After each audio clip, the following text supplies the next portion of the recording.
कांग्रेस थोड़ी सी एक soft line भी लेकर चल रही है, लेकिन ये भी मानती है कि अगर वो बंद कर रहे हैं तो भी सही है, लेकिन किसी समाज का अपमान नहीं होना चाहिए। कांग्रेस का पक्ष जान लेते हैं। अजय जी, ये तो आप जिस समाज से आते हैं उसको भी इन्होंने नहीं छोड़ा है। ऐसे लोगों के पक्ष में कांग्रेस खुल के विरोध क्यों नहीं कर रही है? वो ऐसे बयान दे रही है जैसे समझ नहीं आ रहा है कि उसने लाइन कौन सी ली है।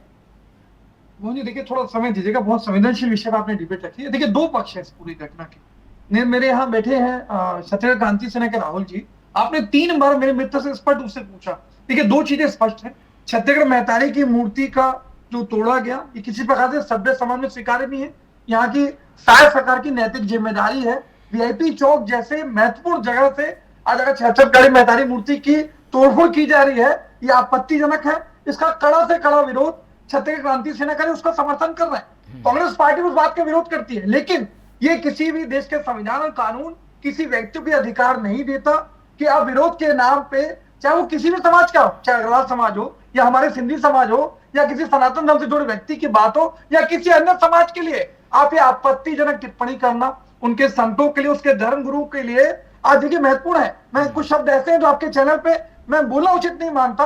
मैं पूछना चाहता हूं मेरे छोटे भाई से, क्या किसी अग्रसेन महाराज जी के लिए चोर है, झूठा है, उनके मूर्ति में पेशाब जैसा शब्द प्रयोग किया जा रहा है, क्या ये सभ्य समाज का अच्छा संकेत है? मैं तो पूछना चाहता हूं कि अपनी पार्टी के प्रचार प्रसार के लिए, सोशल मीडिया में अपना प्रचार प्रसार के लिए, अपने राजनीतिक फायदे के लिए, व्यक्तिगत स्वार्थ पूर्ति के लिए किसी समाज के संत और धर्म पे इस प्रकार के आपत्तिजनक बना जो बयान है, क्या स्वीकार है? देखिए महत्वपूर्ण बात है मोहन जी, आज बीएनएस की धारा 299 स्पष्ट रूप से कहती है कि कोई भी व्यक्ति अगर जानबूझकर, अगर दुर्भावनापूर्वक तरीके से किसी भी धर्म और धर्म के आस्थाओं के खिलाफ जानबूझकर इस प्रकार टिप्पणी करता है तो कड़ी से कड़ी कार्रवाई की जानी चाहिए। तो ये स्पष्ट रूप से दिखता है कि अमित बघेल जी ने अपने व्यक्तिगत उसके लिए। दूसरी चीज महत्वपूर्ण है, भैया घटना हुई, उसका विरोध करते हैं हम, लेकिन अगर अपराधी को सलाखों के पीछे डाल दिया गया है, आप सरकार का विरोध करिए, आप पुलिस का विरोध करिए, आप प्रशासन का विरोध करिए, कड़ी से कड़ी कार्रवाई करने की बात करिए। ये कौन आपको अधिकार देता है? देश का संविधान, देश का कानून, कि आप किसी समाज के खिलाफ आपत्तिजनक टिप्पणी करेंगे? ये महत्वपूर्ण बात है मनोज मोहन जी कि आज जो गुरु घासीदास का उदाहरण दे रहे हैं मित्र मेरे, आज गुरु घासीदास जी कहते हैं मन के एक समाज, हर व्यक्ति का आपको सम्मान करना है, उसकी भावनाओं का, उसकी आस्थाओं का, उनके धर्म गुरुओं का, उनके संतों का। ये कौन आपको अधिकार देता है इस पर आगे आपत्तिजनक और मर्यादे तो गंदे बयान दे, आप अभद्र बयान दीजिए।